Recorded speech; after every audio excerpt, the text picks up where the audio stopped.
안녕하세요. 오늘 미디어 놀이반 세 번째 시간이에요.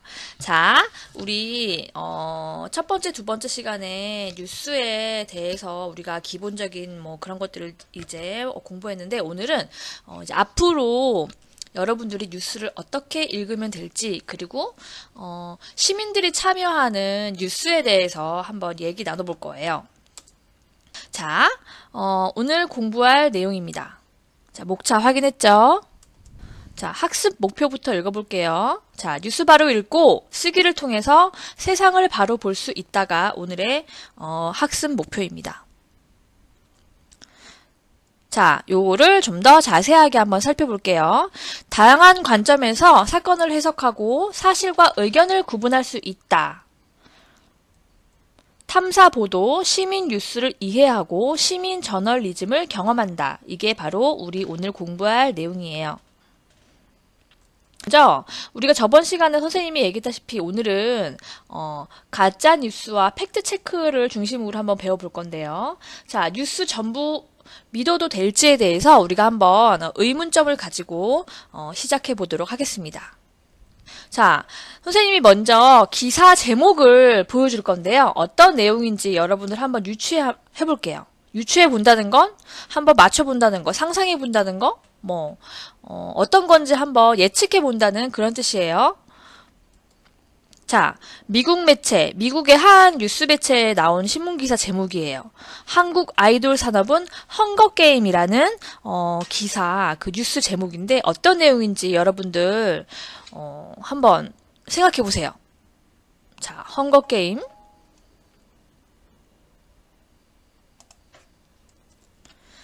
기사 제목만 보고 어떤 내용인지 유추해보기. 선생님이 좀 전에 뉴스 제목을 알려줬는데요. 자, 어떤 내용이었는지, 어떤 내용의 기사인지 선생님이 한번 영상을 통해서 보여줄게요. 미국 연예매체 버라이어티가 샤이니 종현의 사망을 계기로 K-팝 아이돌들이 받는 압박감을 꼬집었습니다. 한국의 연예 산업이 잔혹할 정도로 강한 경쟁 구조로 되어 있다며 이를 헝거게임에 비유했습니다. 수잔 콜리스의 SF 소설이자 시리즈 영화로도 제작된 헝거게임은 미래 사회에서 소년, 소녀들이 한 사람만 살아남는 생존 경쟁을 펼치는 내용입니다. 매체는 종현의 선택을 명확히 설명할 수는 없지만 K-팝의 화려한 앞면 뒤에는 그늘에 가린 사각지대가 존재한다는 점을 보여주고 있다고 진단했습니다. 자, 헝거게임은 유명한 소설이죠. 그 소설의 제목을 따서 너무 경쟁을 부추기는 아이돌 산업에 대해서 꼬집는 그런 뉴스였습니다. 자, 어떤 또 그 내용인지 기사 제목을 한번 보여줄게요. 자, 선생님이 인터넷 뉴스, 아이뉴스24라는 매체가 있는데 거기서 선생님이 가져온 건데요. 자, 이 기사 중에 뭐가 있냐면 불청 멤버와 키스한 청춘 누구? 박선영 닭싸움 새로운 전설. 선생님 이거 보고 뭐지? 왜 누구랑 키스했다는 거야? 하고서는 들어가 봤더니 어떤 내용이었냐면 자, 불타는 청춘이라는 TV 프로그램이 있죠. 거기서 옛날에 이제 뭐 자기가 뭐 누구랑 뭐 키스 뭐 방송에서 뭐 해봤고 뭐 이런 이야기를 이렇게 예능에서 주고 받은 건데 이게 무슨 사실인 것 마냥 정말 기사가 떴어요. 선생님이 그래서 깜짝 놀란 적이 있는데, 자, 보세요. 여러분들 기사를 볼 때는, 먼저 기사 제목을 보고 클릭을 한단 말이에요. 그래서 선생님도 여기서 가장, 좀 낯뜨겁고 뭔가 자극적인 또 기사 제목만 클릭을 하게 되는 그런 또 인터넷 기사를 많이 보면 또 그런 습관이 생기기도 해요. 선생님처럼 낚시성 제목에 우리가 자꾸 낚이는 이유가 있습니다. 자, 뭐냐면, 자, 특히 인터넷 뉴스에서 좀 굉장히 심한 편인데요. 이거는 클릭수 때문이에요. 인터넷 그 신문사에서 클릭수가 많이 받을수록 그 신문에 광고를 많이 실을 수가 있어요. 여러분들이 생각할 때는, 신문사나 기자들이 어떤 또 이렇게 수익으로 이렇게 돌아가는지에 대해서 잘 이해가 안 될 수도 있는데, 보통은 광고. 인터넷 신문사에 많이 실리는 광고로 그 회사가 돌아가기 때문에 자꾸 기자들에게, 낚시성 그 기사 제목을 쓰게 하고 선정적인 기사를 쓰게 하는 그런 경향이 있습니다. 자, 낚시성 제목의 그 기사의 문제가 뭐냐면요. 독자가 원래 원했던 정보를 얻을 수가 없어요. 그쵸? 그리고 전체적인 맥락이 아니라 흥미로운 특정 부분만을 단편적으로 보게 해요. 아주, 그 예를 들면은, 만약에 선생님이 아까 보여줬던 그 기사에서도, 전체적인 맥락은 그냥 뭐 예능에서 뭐 그런 적이 있었다, 그래서 뭐 그런 거다, 사실이 아니다라는 것만 보여줘야 되는데, 그게 아니고 특정 부분만을. 그쵸? 그게 다가 아닌데도, 그 프로에서 그것만 나왔던 게 아닌데도 특정 부분만 아주 집요하게 보여주는 그런 문제가 있습니다. 그리고 제목만으로 사건 자체를 판단하는 또 문제가 발생할 수가 있어요. 그렇기 때문에 우리는 뉴스를 읽을 때 이게 사실인지 아닌지를 팩트를 한번 체크를 해볼 필요가 있습니다. 그게 바로 뉴스 리터러시의 가장 기본이에요. 뉴스를 제대로 읽는 방법이죠. 자, 첫 번째는 사실과 의견을 구분해야 돼요. 우리가 뉴스를 읽을 때 어떤 것이 정말 일어났던 사건인지, 사실인지, 그리고 그 사건을 토대로 이 기자가 자기의 의견을 덧붙이거든요. 어떤 게 의견인지, 어떤 게 사실인지, 이것을 분명하게 구분할 줄 알아야 됩니다. 두 번째는 정보원에 대해서 질문을 해봐야 돼요. 정보원은 선생님이 이따 설명을 할 건데 이 기사를 쓰게끔 한 정보 출처라든지 아니면 어떤 뭐 인터뷰를 해준 사람 이런 식으로 정보의 출처를 말하는 거예요. 자, 그 다음에 여러 언론사를 비교해가면서 뉴스를 볼 필요가 있습니다. 자, 먼저 사실과 의견 구분에 관련된 거예요. 자, 코로나19로 인해서 등교 수업이 2주간 미뤄져 집에서 온라인 수업을 듣게 되었고 그로 인해 나는 정말 행복하다. 이건 내가 여러분들의 입장에서 한번 뉴스에 비슷한 뭐 이런 문장을 한번 써봤어요. 자, 여기서 우리가 사실과 의견을 구분할 수 있겠죠. 자, 사실은 등교 수업이 2주 미뤄져서 온라인 수업을 듣게 되었다. 이게 바로 사실이에요. 그리고 의견, 그 사실에 대한 나의 느낌과 의견은 그로 인해서 학교를 안 가니까 너무 좋은 거야. 그쵸? 정말 행복하다가 바로 의견이 되는 거죠. 자, 이번에는 실제 기사문을 선생님이 한번 가지고 와봤어요. 여기서도 여러분들이 읽고 사실과 의견을 구분할 수 있어야 합니다. 자, 볼게요. 방탄소년단이 빌보드 핫 싱글 차트에서 1위를 차지한 것은 한국 가요계의 한 획을 그은 사건이라고 할 수 있다. 자, 밑에 부분 한번 더 읽어볼게요. 국내외 언론과 유명 인사들이 방탄소년단이 핫 100에 1위 오른 것에 대해 찬사를 아끼지 않고 있다. 자, 문재인 대통령마저도 칭찬하신 거죠. 그쵸? 자, 방탄소년단의 빌보드 차트 도전은 2016년부터 시작됐다. 그렇죠? 자, 쭉 나오죠. 다 한 번씩 천천히 읽어봤죠? 빌보드는 매주 미국 내 라디오 방송 횟수, 싱글 음반과 음원 판매량과 스트리밍 횟수, 유튜브 조회수 등을 집계한다. 이걸 기준으로 해서 빌보드 차트가 결정되는 거예요. 자, 여기서 사실과 의견을 구분할 수 있겠죠. 자, 사실은 선생님이 빨간색 부분으로 체크되는 것이 사실입니다. 이거는 팩트인 거죠. 그쵸? 자, 의견은 기자의 느낌이에요. 기자가 의견을 쓴 건데 이것은 파란색으로 선생님이 표시해 둔 부분이 바로 의견이에요.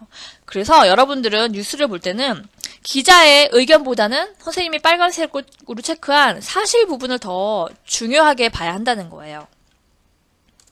자, 그 다음 두 번째는 정보원에 대한 질문입니다. 자, 정보원은 기자에게 정보를 전달하거나 사건에 대해 인터뷰를 하여 정보의 출처가 된 사람으로 사건과 가장 가까운 사건을 겪었거나 봤거나 이런 사람이죠.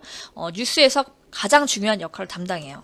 자, 이거는 이런 평가 기준이에요. 자, 정보원이 해당 분야의 전문가인가가 중요합니다. 정보원이 사건을 경험하거나 목격한 사람인가, 실제로 직접 연관이 있는가가 되게 중요하겠죠? 자, 정보원의 실명이 공개되었는가. 나는 내 이름을 공개하지 않고 우리 학교에 이런 현실이나 아니면 여러분들이 뭐 수업을 하고 있는 이런 모습을 기사문을 쓸 수가 없습니다. 선생님의 이름을 걸고 기사를 써야지 이게 바로 아주 그 팩트가 정확히 잘 전달된 그런 또 뉴스인 거죠. 자, 주장을 뒷받침할 증거가 있는가? 증거 없으면 안 되는 거죠. 검증할 만한 증거가 있어야겠죠. 사건과 개인적인 이해관계가 있는가 없는가? 이것은 뭐냐면 내가 제보를 했는데 이게 실제적으로 나와 정말 나의 뭐 경제적인 이익이라든지 이런 것과 연관이 있으면 안 됩니다. 그러면은 정보원은 객관성을 잃어버리기 때문이에요. 한 가지 정보원이 아닌 둘 이상의 정보원이 동일한 주장을 하고 있는가, 여러 명이 같은 얘기를 하고 있는가, 이것이 가장 중요하겠죠. 복수성, 여러 명이 경험을 했거나 이런 것들이 바로 정보원에 있어서 되게 중요한 또 여러분들이 체크할 또 부분입니다. 자, 그 다음에는 여러 언론사를 비교하라는 거예요. 자, 뭐냐면 하나의 주제에 대해서 상반된 주장을 하는 뉴스들이 종종 있습니다. 그래서 다양한 관점에서 여러분들이 살펴봐야겠죠. 볼게요. 자, 선생님이 요즘에 다이어트에 관심 많아서 간헐적 단식을 한번 관련된 뉴스를 찾아봤어요. 근데 너무 놀랍게도 간헐적 단식에 대해서 좋다, 효과가 있다, 이런 기사도 있는데 반대로 건강을 해친다, 입증되지 않은 다이어트 방법이다, 이런 식으로 상반된 이야기를 하고 있는 기사들이 있더라고요. 자, 간헐적 단식 효과가 없다. 자, 쳐봤더니 이런 식으로 간헐적 단식을 하면 안 되는 이유, 간헐적 단식, 당뇨병 환자는 하면 안 되고, 이 외에도 효과가 없다, 이런 식으로 기사가 떴어요. 근데 반대로 간헐적 단식에 효과가 있다라는 뉴스 기사를 검색해 봤더니, 자, 살 빼는 건 기본. 간헐적 단식을 하면 잠이 오히려 잘 온대요. 잘 자야지 살이 잘 빠진다고 하는데 단식을 하면 잠이 잘 온대요. 자, 그리고 간헐적 단식을 해야지 오래 산다, 장수의 비결이다, 이런 식으로. 그리고 간헐적 단식을 하면 코골이 콕 골잖아요. 그쵸? 이것도 많이 해소가 된다고 해요. 이런 식으로 아주 상반된 이야기들을 하고 있는 거예요. 그래서 여러분들은 기사를 볼 때 혹시나 이것은 기자의 또 의견이 많이 들어간 뉴스일 수 있기 때문에 다양한 관점에서의 기사를 한번 찾아볼 필요가 있다는 거예요. 자, 그 다음에는 우리가 이제 뉴스가 앞으로 지금 어떻게 변화했고 앞으로는 어떤 식으로 흘러갈 건지에 대해서 뉴스의 미래에 대한 이야기를 한번 해볼게요. 자, 뉴스 소비의 변화예요. 자, 이건 뭐냐면, 과거와 달리, 현재 사람들이 뉴스를 어떻게 보고 있는지, 어떤 식으로 뉴스를 많이 검색을 하고 있는지에 대한 이야기예요. 자, 내가 네이버 뉴스 들어가서, 랭킹 뉴스를 확인해 봤더니, 정치나 사회보다 연애 오락 위주의 가벼운 뉴스가 랭킹의 상위권에 있는 거예요. 이런 식으로 가벼운 뉴스 위주로 사람들이 많이 보고 있어요. 자, 그리고 흥미 위주, 그리고 주제 중심의 보도예요. 이게 뭐냐면 특정한 사건을 깊이 파는 그런 뉴스를 많이 본다는 거예요. 그렇기 때문에 더 선정적일 수 있죠. 그치? 선정적이고 뭔가 깊이감은 좀 있겠지만 어떤 부분에 있어서는 다양한 맥락을 짚어내지 못하는 그런 뉴스가 많이 나오고 많이 또 찾고 있는 거예요.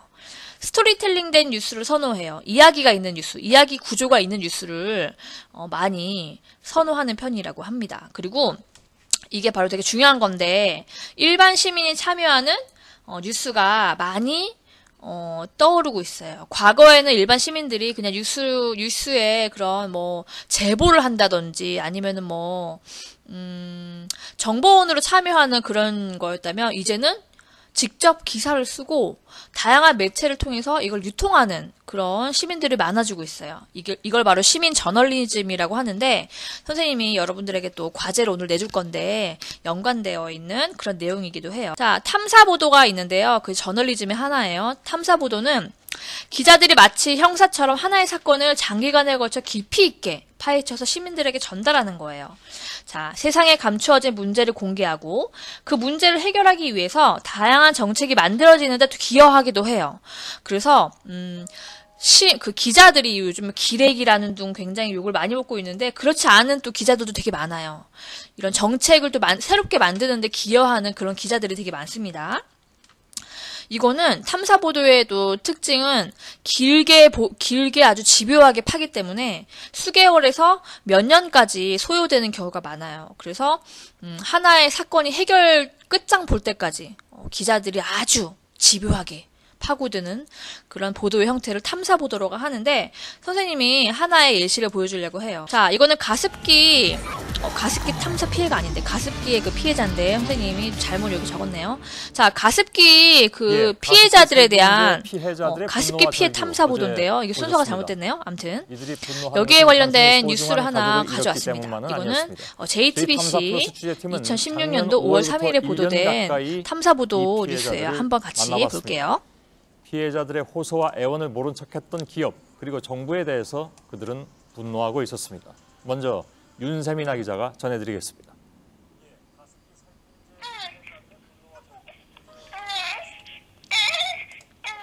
저는 웬만하면 이걸 안 보는데 마음이 아파서 심하게 하는 게 아니고 딱 이런 식으로 그런 식으로 하더라고요. 기침을 계속.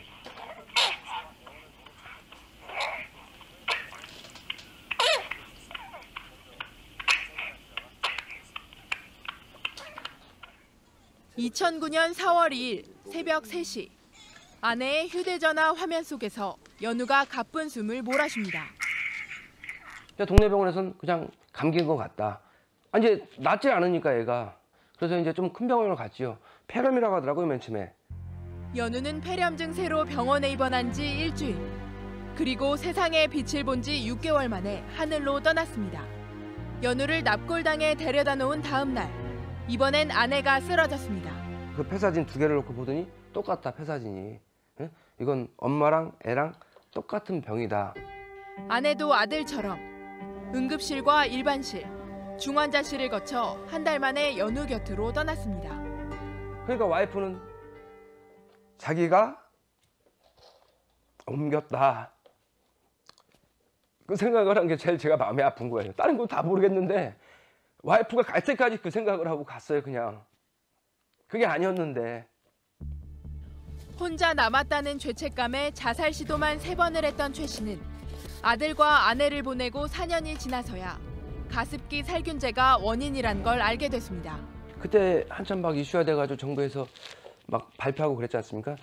내가 거기다가 그걸 다 타주고 내가 구매해오고 그게 너무 한스러운 거죠, 저는. 나는 또 멀쩡히 살아있고. 가해 기업의 뒤늦은 사과는 최 씨를 더욱 절망스럽게 합니다. 그거는 기자분들한테 사과한 거고 검찰한테 사과한 거고 이 나라한테 사과한 거예요. 국민들한테 사과한 게 아니고. 옥시 측의 사과가 있었던 어제 오후, 휠체어를 탄 윤정혜 씨가 산소 호흡기를 차고 거리에 나섰습니다.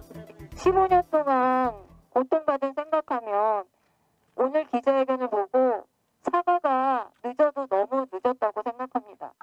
윤 씨는 2001년 말부터 옥시의 가습기 살균제를 쓰기 시작했습니다. 사용한 지 2달 뒤부터 폐렴 증세가 나타났고 상태는 점차 악화됐습니다. 당시 임신 중이었던 윤 씨는 약도 제대로 쓰지 못하고 결국 임신 7개월 만에 아들을 출산했습니다. 분명히 그 믿음 일단은 그 큰 회사잖아요. 그리고 광고도 하고 그리고 앞에 뭐 무해하다, 인체 무해하다 다 써 있고. 그러니까 전혀 그런 거를 생각을 안 했죠. 지금도 폐기능이 정상의 40%에 불과해 일상생활이 불가능합니다. 너무 분통이 떠지죠.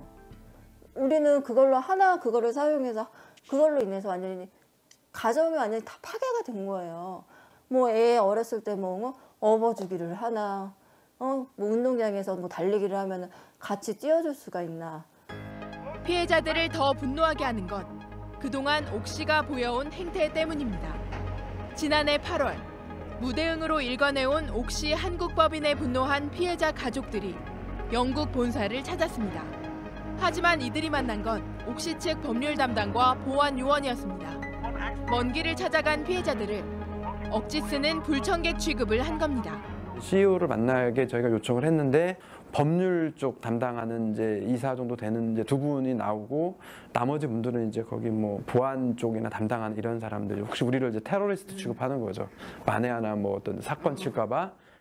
뒤늦은 옥시의 사과에도 피해자들은 진정성이 없다고 입을 모읍니다. 피해자 가족들 자체를 우습게 본다는 거죠. 자기들 영업 매출에 영향이 생기니까 결국은 여론에 떠밀려서 마지못해서 하는 거로밖에 보이지 않아요. 탐사 플러스 윤세민입니다.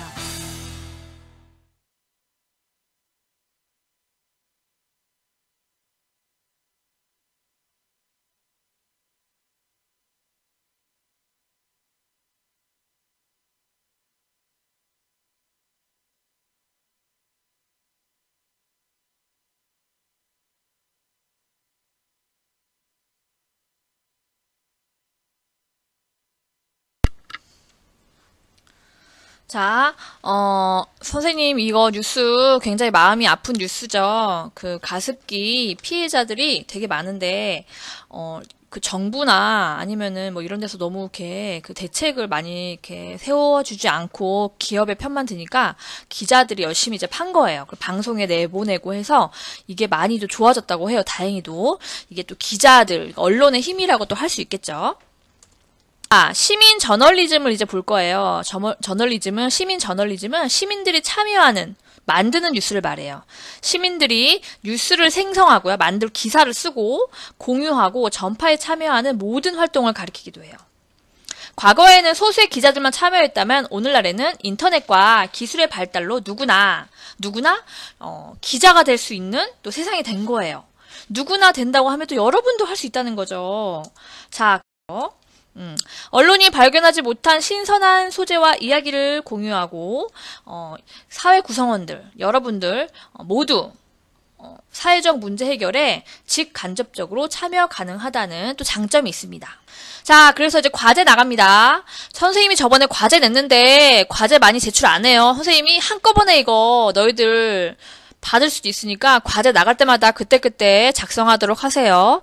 자, 과제 나갈 건데요. 사진 기자가 한번 대보는 과제 내줄 거예요. 자, 친구들이나 가족들에게 중요한 메시지를 전달할 수 있는 사진, 평소에 이건 좀 문제가 있는데 라고 느꼈던 점을 표현한 사진, 다른 사람들에게 긍정적인 영향을 미칠 수 있는 사진, 오랫동안 남겨서 보존할 가치가 있는 그런 사진을 하나 찍습니다. 촬영 언제 찍었는지, 장소는 어디 있는지, 사진 제목과 그 다음에 간단하게 설명글을 붙여서 선생님 핸드폰으로 쏴주면 됩니다. 선생님 핸드폰은 선생님이 온라인 클래스에 따로 또 올리도록 하겠습니다. 자, 할 수 있겠죠? 이번에는 과제 모두 작성하세요. 이거는 그렇게 어렵지 않으니까. 자, 다음 시간 예고할게요. 다음 시간에는 여러분들 이제 신문기사 리터러시는 이제 마무리하고요. 뮤직비디오 리터러시를 한번 해보도록 하겠습니다. 그래서 신나는 뮤직비디오 감상도 하고, 이 뮤직비디오 장면과 그 가사가 어떻게 연결되는지 거기에 대해서 한번 이야기 나눠보는 시간 가져볼게요. 자, 오늘도 고생 많았습니다. 코로나19로 인해서 여러분들 굉장히 또 마음고생도 하고 뭐 밖에 나가지도 못하고 답답할 텐데 좀만 힘내고 우리 견뎌봐요. 자, 다음 시간에 만나요. 안녕.